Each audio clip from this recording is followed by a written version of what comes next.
There comes a point in your life where peace is no longer optional. It's essential. And often that peace doesn't come from what you say to others. It comes from what you stop saying. You don't need to explain yourself to everyone, especially not to people who have already decided that your worth is negotiable. You see, toxic people thrive on reaction.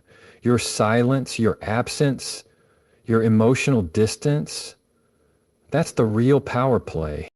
Here's the truth. You don't have to win an argument to walk away from one. Sometimes removing someone from your space doesn't require a dramatic exit.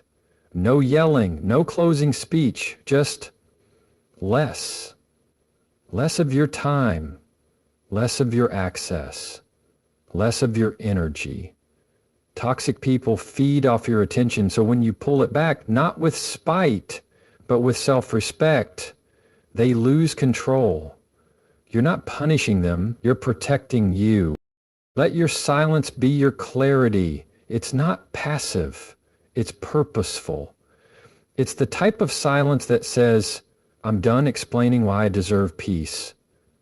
It's the boundary that doesn't need a label, it just is. And guess what? When you stop responding, you start revealing. You begin to see who values your presence and who only noticed when you pulled it away. This isn't about ghosting people. It's about growing beyond them. When someone continuously crosses your lines, they don't need another warning. They need to feel your absence. Because sometimes the loudest message you can send is the one where you say nothing at all. So stop rehearsing what you're going to say. Stop planning the perfect comeback. Instead, move different. Protect your energy. Protect your peace. And let the quiet do the talking. One of the most important things you can ever master in life is not how to win an argument, but how to walk through one without losing yourself. Toxic people, those who drain your peace, disrespect your boundaries, and feed on emotional chaos, they aren't looking for resolution. They're looking for reaction. And the moment you let them dictate the emotional tone of the room, you've given away your power. Think about it. Ever walked into a space where someone's mood was loud, even when they didn't say a word? That's energy, and it's contagious if you allow it to be. But here's the thing.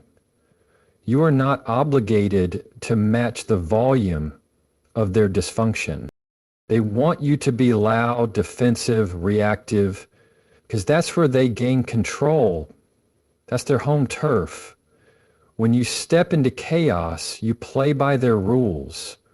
But when you stay calm, you shift the power dynamic instantly.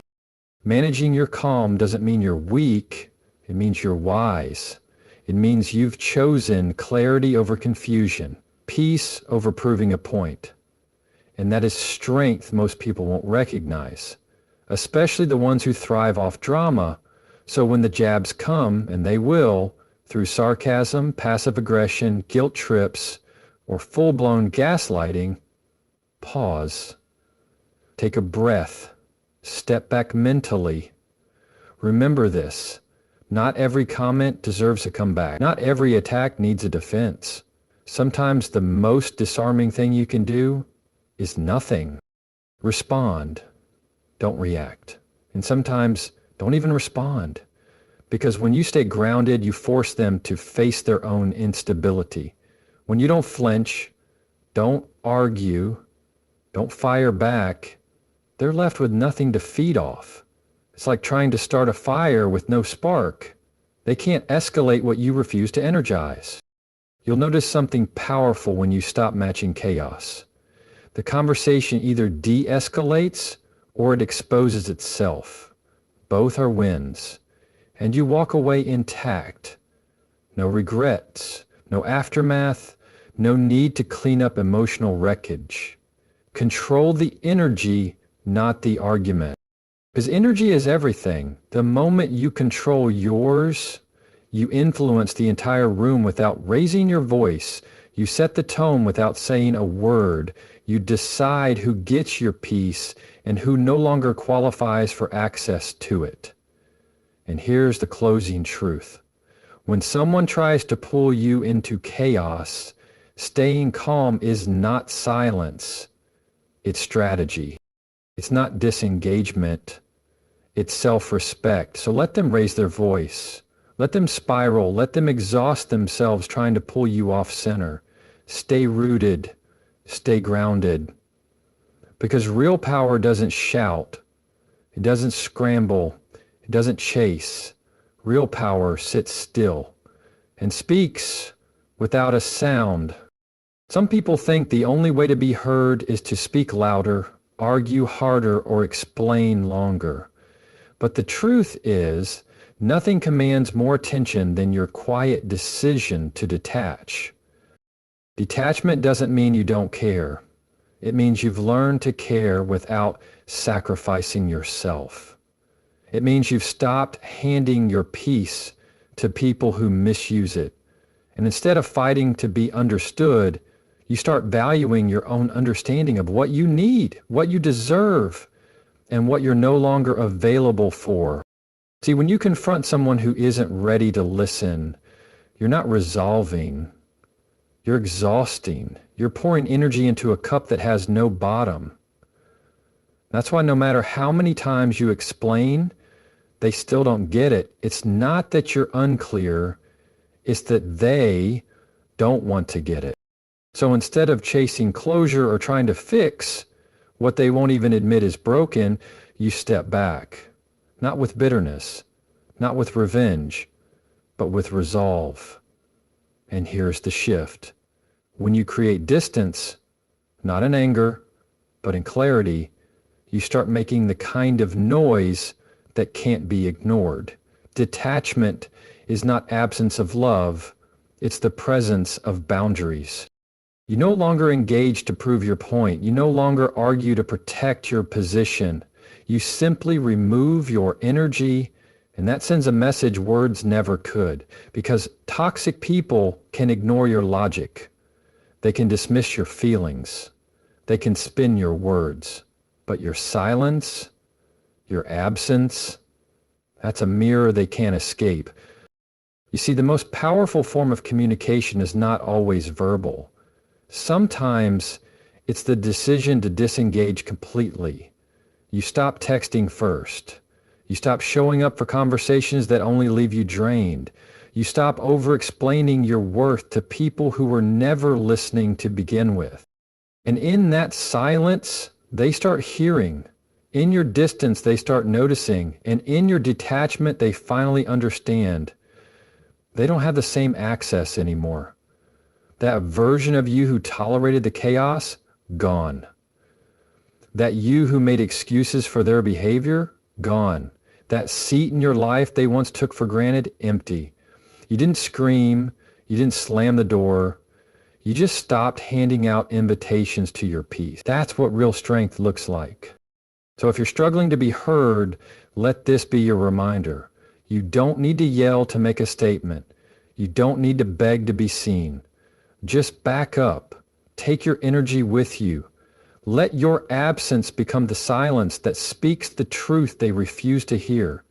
Because detachment is louder than any confrontation. And sometimes the strongest message you'll ever send is, I'm not playing this game anymore. And you say it by walking away. With your head high, your peace intact, and your silence loud. We live in a world that pressures us to explain everything. Our choices, our boundaries, our peace. But here's something they don't tell you. You don't have to answer every call for your attention. Silence is not weakness. It's a tool. It's a boundary. And more than that, it's a filter. Because when you stop reacting, stop replying, stop rushing to defend or explain, people start showing you exactly who they are without you lifting a finger. You'll notice something powerful when you step back. People who were only around for what they could take will fall off. People who respected you only when they had access to your emotions, they'll start to fade. Silence shakes things loose. It clears the noise. It reveals who's real and who's only there when you're available on their terms. You don't need to argue to protect your peace. You just need to stop feeding the noise. When someone is being manipulative, passive-aggressive, or constantly crossing lines, your silence forces a choice: grow or go. And many won't grow. Not because they can't, but because they never had to. Your response trained them to expect access. Your silence untrains them. Let's be honest. Some people aren't looking for resolution. They're looking for attention. And the moment you stop giving it, they either shift or they expose themselves. The friend who only calls when they need something. The relative who guilt trips you every time you set a boundary. The partner who spins every issue back on you. Stop responding and watch the truth rise to the surface. Silence is not the absence of communication. It's the presence of clarity. You're not ghosting. You're not being petty. You're just choosing to stop investing energy into confusion, manipulation, or games. And when you remove your reaction, you take back your power. The power to choose peace over chaos, direction over destruction. You don't have to warn people when you're done. You don't have to post about your boundaries or argue them into existence. You just stop responding. And in that stillness, things start making sense. Patterns appear. True intentions get exposed. Silence teaches you who respects your presence and who is only addicted to your attention. So let it work. Let silence do what words cannot. Stop over-explaining. Stop chasing clarity from people who never offered it in the first place. Stop trying to fix what they're comfortable breaking. Instead, get quiet. Pay attention. Watch what stays and what walks away, because silence, it doesn't just filter people. It protects your peace. It clears your path. And it reminds the world that your attention is not free. What you stop responding to will tell you more about your relationships than anything you could say. So stop talking, start watching, and let silence speak on your behalf. One of the biggest misconceptions about boundaries is that you have to announce them loudly, firmly, and repeatedly to be taken seriously. You don't. Because real boundaries aren't declarations, they're decisions, and more importantly, they're followed by behavior. You don't have to post a quote, send a monologue, or explain yourself 12 different ways. The strongest boundaries don't come with warnings, they come with action. You don't say, "I'm not tolerating this anymore." You stop tolerating it. You don't say, "This is your last chance." You remove their chances. Let your boundary be felt, not shouted. Because people may ignore your words, dismiss your tone, or manipulate your message, but your behavior, that's hard to argue with. When you start moving differently, pulling back your energy, saying no without justification, or simply not showing up for dysfunction, that speaks louder than any confrontation ever could. Here's the truth. If you have to keep reminding someone of your boundary, it's not a boundary anymore. It's a negotiation. And every time you repeat yourself without action, you teach them that your limits are flexible. You don't need to yell, threaten, or convince. You just need to be consistent. Quiet action is where boundaries live. You stop replying to messages that cross the line. You stop showing up to situations that drain you. You stop making yourself emotionally available to people who only value you when it's convenient. You exit the room. You unfollow. You stop explaining. Because boundaries are not about controlling others. They're about controlling your access point.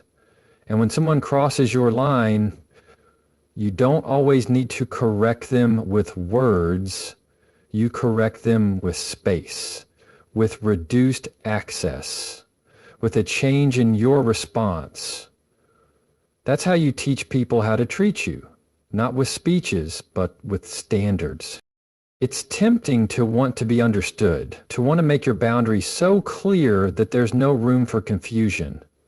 But here's the thing. People who value you won't need a long explanation. And those who keep crossing the line, they already understood your boundary. They just didn't care. So instead of trying to be louder, be clearer through your choices. Boundaries are quiet. They're subtle, they're strong, they're consistent, and they don't require applause or recognition. The real reward isn't their understanding, it's your peace. Let people feel the shift. Let them notice that your energy is no longer as available. Let them experience what it's like to have less of you, not out of spite, but out of self-respect. Because in the end, you teach people more by what you do than by what you say. So stop announcing what you're no longer accepting. Just stop accepting it. Let your silence say it. Let your distance confirm it. Because the quietest boundaries are often the strongest ones you will ever set. There's something powerful about making a decision and standing on it. In a world where people second-guess themselves, where boundaries wobble, and where clarity gets lost in emotional chaos, consistency is your anchor. Because when it comes to dealing with toxic people, confusing situations, or repeated disrespect, stopping isn't the hard part. Staying stopped is. We've all been there. You pull back, walk away, choose peace. But then a message comes through. A familiar voice calls. They say the right thing. They promise they've changed, and suddenly you find yourself right back in the same cycle you swore you left. Here's the truth. Inconsistency is the breeding ground for confusion. When you say you're done but come back, when you set a boundary but then bend it, when you say this is the last time and it's not, the other person doesn't take you seriously. But even more damaging, you stop taking yourself seriously. The moment you decide to stop engaging with someone who constantly drains you, disrespects you, or manipulates your emotions, you've already reclaimed power. But to hold on to that power, you have to be consistent. That's what builds clarity. That's what sets the standard. That's what rewrites the pattern. You don't owe anyone repeated explanations. You don't need to prove your point over and over again. One firm decision, repeated consistently, is louder than 100 emotional exits. So if you've stepped back, stay back. If you've cut off the energy supply to dysfunction, don't plug it back in because of guilt, loneliness, or false hope. That's how the cycle continues. And deep down, you know it. Consistency is how you teach people how to treat you. Not through threats, not through one-time statements, but through repeated behavior that aligns with your self-worth. When you ghost someone who plays mind games, but then entertain them again 2 weeks later, you're not confusing them, you're confusing you. You're telling yourself that your peace is negotiable, that your no has conditions, that your line can be moved if someone pushes hard enough. But when you stop engaging and stay stopped, you bring clarity. You send a message without ever raising your voice. I said what I said, I meant what I did, and I'm not going back. Yes, it might be uncomfortable at first. It might even hurt. But that discomfort is temporary. The chaos you avoid by being consistent, that's long-term peace. So, don't waver. Don't explain again. Don't look back for closure. Let your consistency be the closure. Because every time you stay consistent with your boundaries, your peace, your decision, you strengthen your trust in yourself. And that's more valuable than any apology or half-hearted return from someone who never respected your line in the first place. Consistency kills confusion, not just for them, for you. So when you stop engaging, stay stopped. Not because you're angry, but because you finally value your peace enough to protect it without pause. Your absence will echo where your presence was abused. When you're no longer available, people notice more than when you argued.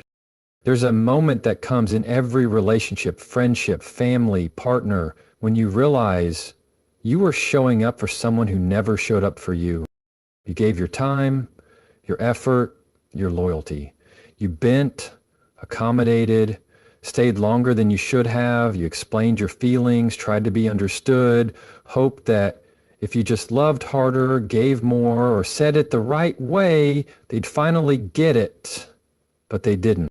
And not because you weren't clear, but because they never valued your presence in the first place. They were comfortable. They took it for granted.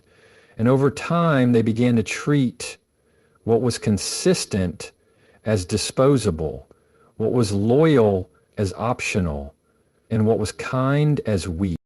But here's the thing about people who abuse presence.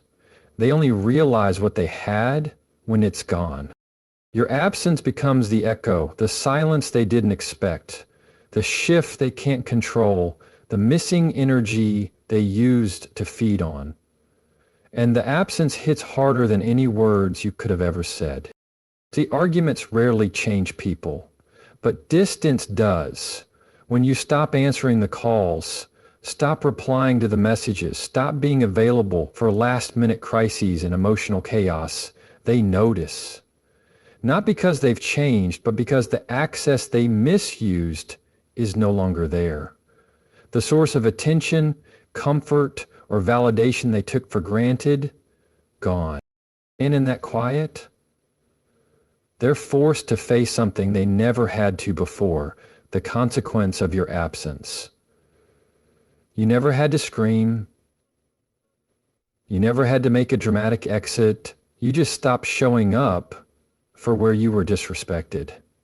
You chose peace over performance. You walked away not with anger, but with self-respect, because your presence is a gift. And when someone abuses it, your silence becomes your strongest response. You don't chase people who repeatedly mishandle your loyalty. You don't argue for space in lives that shrink around your needs. You leave with grace, with dignity, with clarity. And while they scramble to figure out what changed, how you got so cold or distant, you'll already be healing, already rebuilding, already realigned with people who recognize your value without you having to demand it. Let your absence speak what your presence could not. Let it teach the lesson that your words failed to land, because the truth is, people rarely forget the moment they lost consistent access to someone who truly cared, especially when they never thought you'd walk away. So stop explaining, stop repeating yourself, stop proving your worth to people who don't want to see it. Just step back, quietly, consistently, completely, because where your presence was abused, your absence will echo.